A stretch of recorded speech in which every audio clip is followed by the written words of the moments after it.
Okay, so let's go over a few more posts here in discussion regarding this affidavit. Palebot posted this, also on the Delphi murder subreddit here. I can't seem to wrap my head around the fact that virtually everything in the probable cause could have been determined within days of the crime. That's some crazy level incompetence. Am I missing something? I mean, you have a murder, a dude on a cell cam, and 4 or so witnesses about the dude, and the dude in the flesh came forward who not only matches but stated that he was the man the witnesses saw. His timeline matches the witnesses and the crime window. Store cams saw his car. Did Alan panic and put him at the scene through some irrational sense he could explain himself away? Clearly worked, WTF, but he probably could not have imagined this insane level of incompetence. If he's guilty, what other kinds of erratic things I wonder he did within the weeks after the murder? Am I wrong to think an arrest could have happened within days based on the most basic evidence that was handed to law enforcement? What are the legal consequences for the state if sealing the PC is a cover-up? Hell, even sealing the PC seems like another obviously incompetent decision. I mean, holding on to the bullet evidence seems like it wouldn't have been needed had law enforcement used Allen and the witnesses' own interviews to justify a search, found the gun, tested it, and arrested Richard Allen. Some posts here. What is so surprising to me is the fact that the FBI was involved pretty quickly. I unfortunately somewhat expect local Delphi PD to not be prepared to handle this type of crime and mess it up, but the fact that the FBI didn't put the pieces together is mind-boggling. Or here on MINDSHOCK, as we would say, mind-shocking. And was the FBI, like, why did they still not, they weren't able to get the Marathon gas station footage? Again, the Marathon gas station, which Keegan Kline happened to search on his phone, and they can't get the surveillance. The FBI claimed that they couldn't get it, it wasn't there, or that it was deleted, erased, or couldn't be recovered in some capacity. Does anybody buy that? I went over that so many times, that just, there's so many things that just do not sit well with this case. Like, nothing adds up here. So, Lady Batman posted this. It seems I remember early on it was reported that the FBI was in town or nearby that day. So they were already there before the crime took place. A response here by Rocket Surgeon. They had 1 or 2 field agents involved from the beginning. The larger team of 20 plus did not arrive until after the bodies were found. Another post here. With all they had and very few people on the trail at that time, although allegedly there's conflicting reports, because early reports said that there were dozens of people coming and going on the trails in the middle of that unseasonably warm day. A small law enforcement should have been able to handle this case no problem, investigating further everyone they talked to. A 7th grade class could have closed this case right away. Is that insulting to 6th and 5th and 4th graders? Another solid post here. This is just the probable cause affidavit. We don't know what law enforcement took from his residence. Follow-up post here. Supposedly there's a reliable source that says that something strong evidence was found in the fire pit at his residence. Apparently there are also people here criticizing Doug Carter. They're pointing to an earlier interview here, no link, where Doug Carter supposedly stated, quote, everyone who was there that day was ruled out, end quote. And then, of course, just recently at the Halloween press conference just after, he stated that they hadn't ruled out anybody. Anybody? So he didn't even rule out himself? I mean, I don't know. It's weird. Definitely weird. So the official overlooking is explained on the Murder Sheet podcast as follows, that a civilian FBI employee mislabeled or misfiled information about Mr. Allen when he was interviewed by police not long after the murders of Libby German and Abby Williams in Delphi, Indiana. As a result, Mr. Allen's name fell off the radar and the case was unsolved for more than 5 years. Finally, an investigator trawling through old files uncovered misplaced information, and the 50-year-old local man was arrested and charged with the murders. What happened here was some sort of clerical error or misfiling by a civilian employee of the FBI, Miss Kane told The Independent. It was not a malicious error, just an unfortunate mistake where a clerical error let the Richard Allen tip sink to the bottom of the whole file, essentially. And only recently, when someone was going through the old tips, they found that tip and thought we need to follow up. So when people ask why has it taken 5 years to loop back to Allen, that's what we've learned. Mr. Greenlee added it was not the result of someone calling in a tip or someone incarcerated speaking up now, but it was someone in law enforcement going through old tips and discovering information from 2017. So let's go over Richard Allen's attorneys here. So on Fort Wayne's NBC.com article here, December 2nd, 2022. He is innocent. Delphi suspect attorneys release statement on client's involvement in murder investigation. Defense lawyers for Richard Allen say their client has tried to help investigators over the 5 years since Libby German and Abby Williams were killed. Richard Allen's attorneys released a statement after receiving numerous media inquiries about the case and ongoing investigation. They described the statement as their thoughts about the investigation into Allen. The statement started by declaring their client's innocence, noting that he's never had any legal trouble in the past. He is innocent and completely confused as to why he has been charged with these crimes, the attorneys wrote. The attorneys wrote that it was Allen who notified police about his presence on the trails near the Monon High Bridge the day Libby and Abby went missing, that he tried to help the investigation on more than one occasion, including a conversation with a conservation officer about seeing 3 girls on the trail. The probable cause affidavit released this week mentioned 3 people who came across a man on the trail the day Libby and Abby disappeared. The attorneys also noted that Allen did not dispose of his guns, car, or clothes, all of which were mentioned in court documents in the 5 years since the girls' deaths. He did not alter his appearance. He did not relocate himself to another community. He did what any innocent man would do and continued with his normal routine, the statement read. So here is the statement here, press release. We do not want to try this case in the media, and we intend to adhere to the Indiana rules of professional conduct that provide guidance on pretrial publicity. Clearly, none of those memos were received in the Stephen Avery case. However, the police and prosecutor's office have conducted many press conferences over the 5+ years of this investigation and following our client's arrest.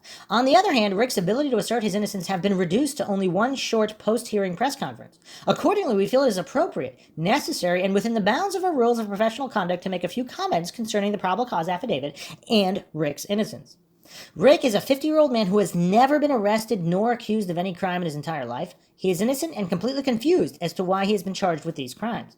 The police did not contact Rick after Libby and Abby went missing.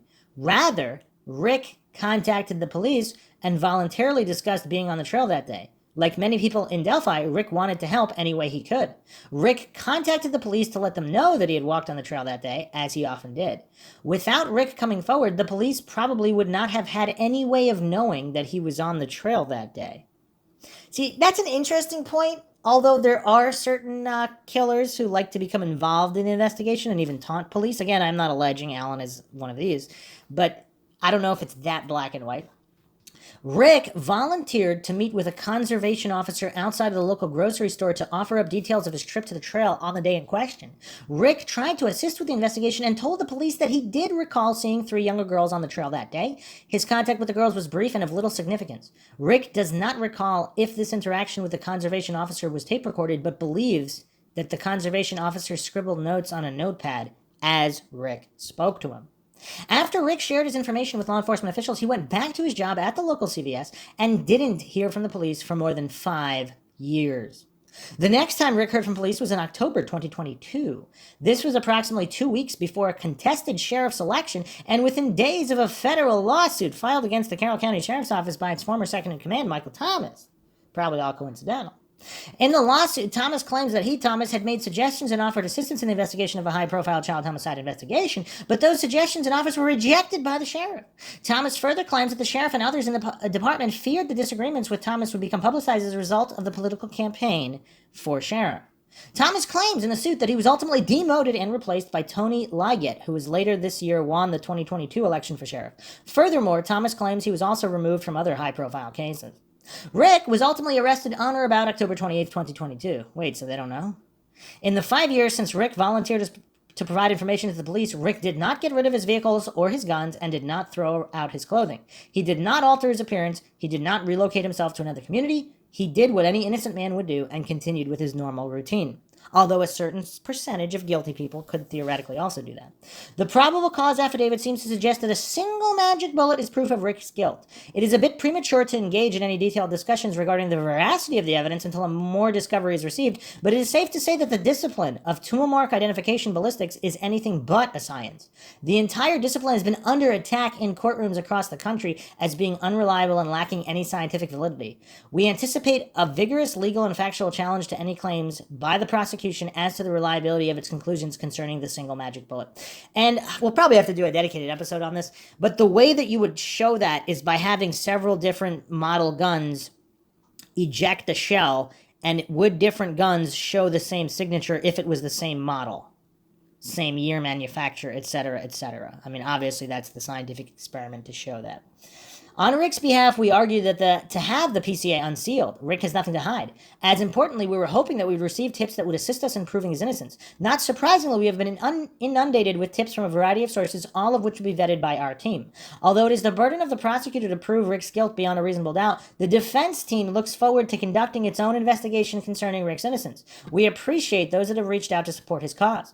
The prosecutor mentioned at the last hearing his belief that others may have been involved in the killing, yet there was no mention in the PCA about a second suspect involved in the killing. The defense is confused by such discrepancies in the investigation and will be in a better position to respond as more discovery is received. Rick Allen owned a Ford Focus in February 2017. His Ford Focus is not in any way similar to the distinctive look of the PT Cruiser or smart car that was described by witnesses. It seems that the CCSD is trying to bend facts to fit their narrative. At this point in time, we have received very limited information about the case and look forward to having something more to view, that which was offered up in the sparse PCA. Moving forward, it is our intent to scrutinize the discovery as it is received and give the necessary attention to the volumes of tips we are receiving. To the extent we continue to discover information that points to Rick's innocence, we will offer up this information to the public, so long as we are not prohibited from doing so as a result of the recent request by the prosecutor for a gag order or by the Indiana Rules of Professional Conduct. So there you have it. That's the response here. I mean, it's curious. It's pretty curious. So the next hearing is January 13th, 2023, where discussing gag orders and such will be done. So that's curious. So Allen himself came forward. Now, some people that would believe he's guilty, he might have come forward because he realized people would identify him and it would look suspect if he didn't come forward. Is that a possibility? I don't know, just throwing that out there. Another post here in the Delphi subreddit, Delphi murder subreddit, regarding the PCA, can the state omit extra evidence they have against Allen and only provide enough evidence to get the affidavit signed? Just wondering why Kelsey German petitioned so hard to keep this sealed. Responses here, they just have to provide enough to establish probable cause. Definitely don't put everything they have in it. No clue why she wanted it sealed. Other responses here, yes, no prosecutor worth his or her salt would throw their full hand in an arrest warrant. There's more to be seen here. Which would explain a lot of things. And of course, if there's a whole page redacted, who else knows what's on it? Another post here by Wiss Corrupted. Evidence they have that is not in the PCA. There's definitely a lot more evidence that has been found or is still being processed. One, he still had the Ford Focus he drove that day, and most of those cars have cloth seats with foam underneath that would be perfect for holding DNA, such as blood. Two, the gun was obviously handled by him during the murder, so there is possibly DNA on the gun, even if it is just from him touching it with bloody hands. Three, his cell phone data is obviously being looked at, judging by the PCA, so GPS data and cell tower pings are definitely going to play a role. That's a good point. Four, they confiscated many things from his house that aren't mentioned in the PCA, such as small books and a shoebox. They also dug up parts of his yard and a fire pit, so that may play a role. Five, they almost definitely have shoe or boot prints from the scene, so they can determine the shoe size of the killer, and since he is so short, he probably wears a very small shoe. I don't know about that last one, though, because if the searchers... I mean, there's even rumors that if the searchers found the bodies in the water and they pulled them up onto shore, that's one rumor. But even if that's not true, whoever found the body, if there was more than one person walking around that scene, which there appears to have been, how would you know which boot prints were from whom?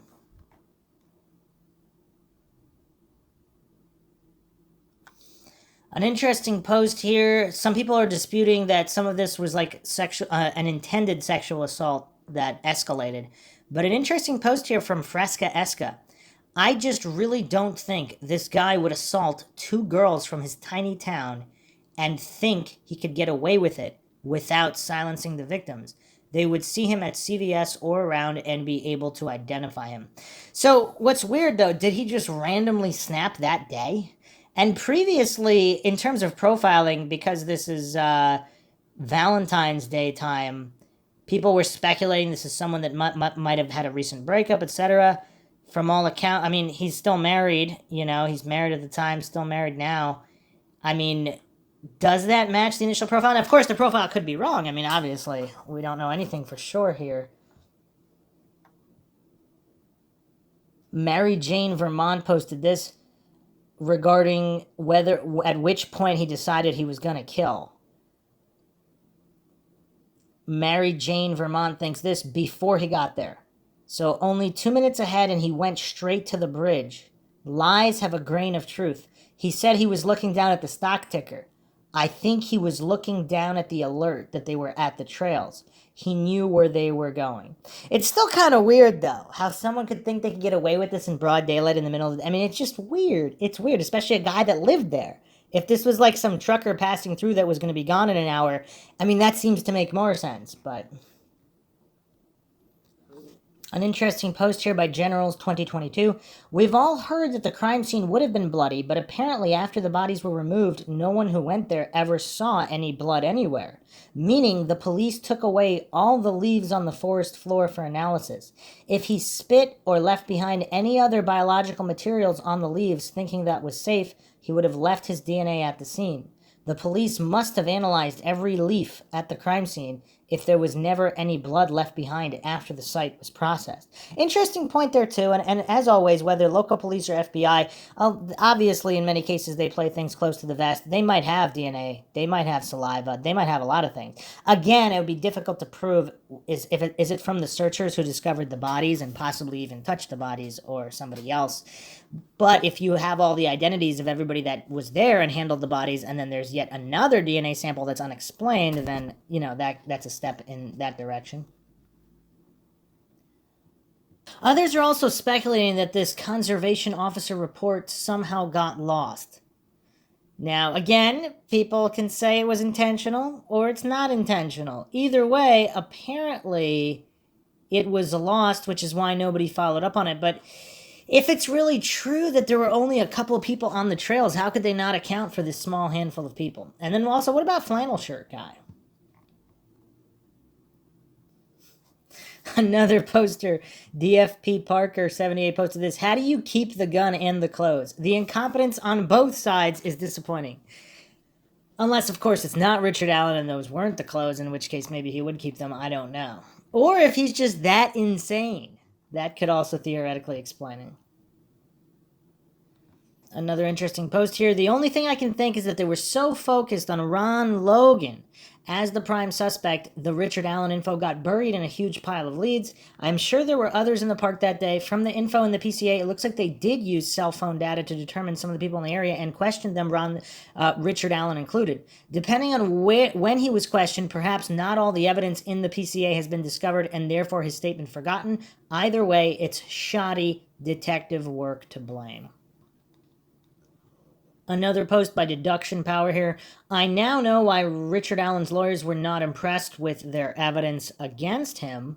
I really hope they have DNA in the crime scene. I don't think it's Richard Allen's, though. If they do, they would have got that in the PCA, but they only got that bullet as the strongest link to Richard Allen. The DNA they got must be from that accomplice, which curiously was never mentioned in the PCA unless that accomplice is the masked one. Don't witnesses in the PCA have two different clothing definitions? One was wearing jeans, one was wearing black clothing. Yeah, that's a good point, unless they were confused and they really only saw one guy. But, I mean, if there was a second guy, would he really have been walking the trails? Or would he have been elsewhere? So more posts here regarding the supposed suspect who walked on Route 300 North, a distance of 0.8 miles from the cemetery to the old CPS building with muddy and bloody clothes. The eyewitness account from the PCA has me absolutely floored. It raises so many questions. Was his actual exit strategy to just walk back to his vehicle on Route 300, covered in blood and water and mud, or was his original plan that day something different and his exit strategy was hastily determined? If he planned to kill the girls on the north side of the creek, why not park somewhere closer? And if he wanted to park far enough away to not raise suspicion, why not have a better exit plan? I don't mean this to come off as a hot take, but is this guy just a complete idiot? Some responses here. He could have gone through the woods that parallel the MHB trail and then came out farther up Route 300 North and then had only a few minutes of exposure. I find it hard to believe he walked directly out of the woods into the cemetery and then walked 4/5 of a mile showing off his muddied and bloodied clothes for anyone to see. And you can count me one of those who, when I saw what street Richard Allen lived on and its proximity to Bridge Creek, that had to have been his escape route. Nice hidden area. He could change clothes into some jogging outfit and then bury the bloodied ones. He hops out on the street that connects from his to the creek, then he's just another local getting some exercise. Figured he probably waved at some neighbor or chatted them up to give him an alibi for that afternoon even. But instead, he was a complete dunce, parked his own vehicle where multiple witnesses could see it and report it. Yeah, I mean, that's an interesting point, because if he lives that close, why is he driving all over the place and then walking all over the place? Yeah,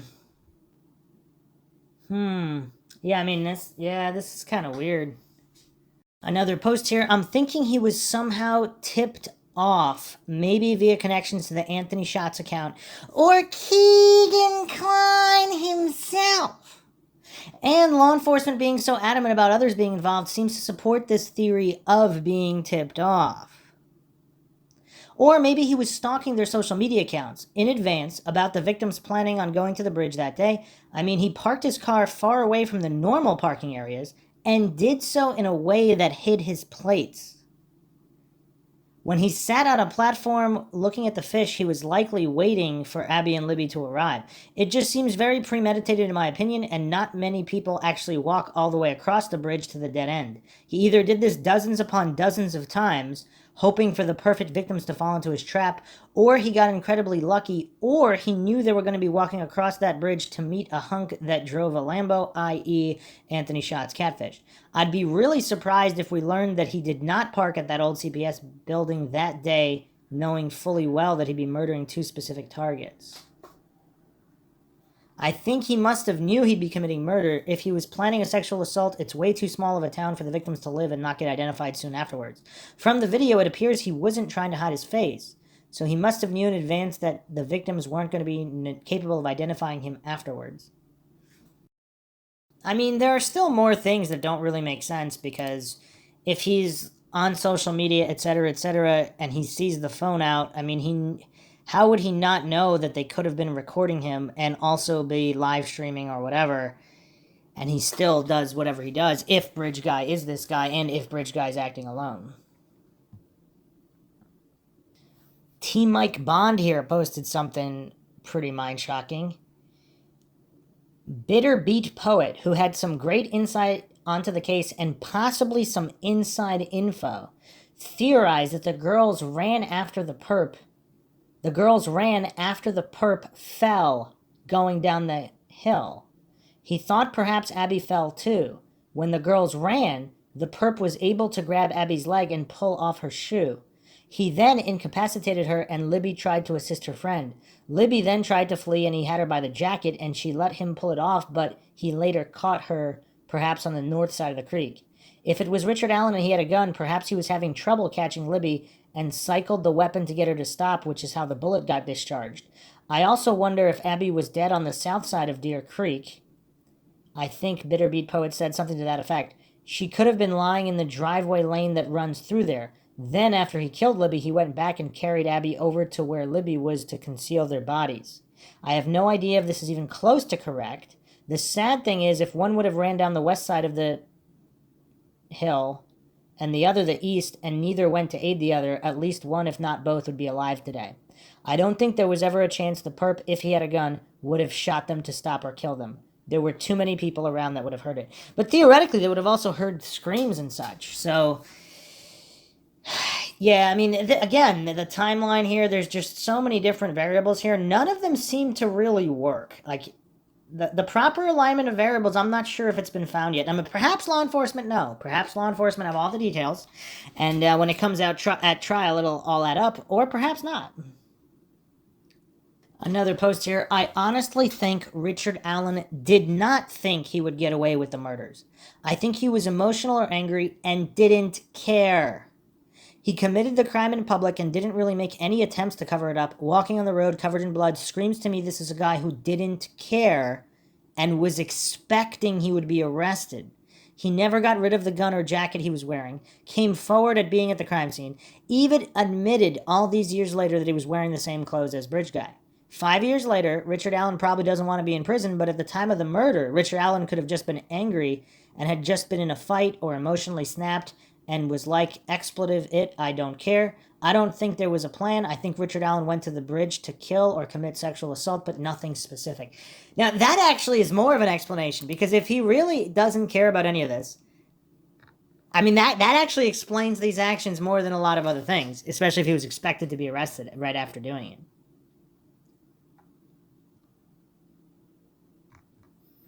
Some more posts here also speculating on the nature of the fight.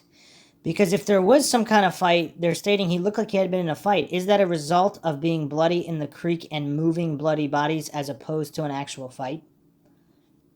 Southern Dig posted this. The implication of their clothes being found down creek from them, according to the PCA. Trigger warning, I think it could mean two scenarios. One, I'm so afraid that means they were sexually assaulted, which is disgusting, but means that there is likely some kind of DNA from the murderer, and hopefully it'll lead to a conviction. Or two, they fought for their lives and may have got his fingerprints, blood, or hair on them, and their clothes were taken off post-mortem and thrown into the river as a way to take off DNA evidence. What are your thoughts on this new information? And people are stating here, the Ron Logan search warrant affidavit states no visible signs of a struggle or fight. So, as always, plenty of unanswered questions here in the Delphi case. And hopefully more questions will be answered shortly. And if there is more than one perpetrator, there will be more evidence to that. I mean, there's just so many conflicting statements from all directions here. I mean, that's really why it's so tough. I mean, if there was some kind of consistency, something can be deduced here, but just the level of conflicting statements from all sides and sources, I mean, what can you make of that? The MindShock listeners can leave their thoughts, theories, opinions, rebuttals, debunkings of any kind in the comments section. If you enjoy the podcast, want to help support the podcast, you can donate to our PayPal. Just check the link in the description. You can also become a YouTube member right here on YouTube. Help support the channel that way. Make sure you're subscribed, like and share, Twitter, Facebook, Reddit, Patreon. This is Bruce McGuire signing off. Catch you guys next time.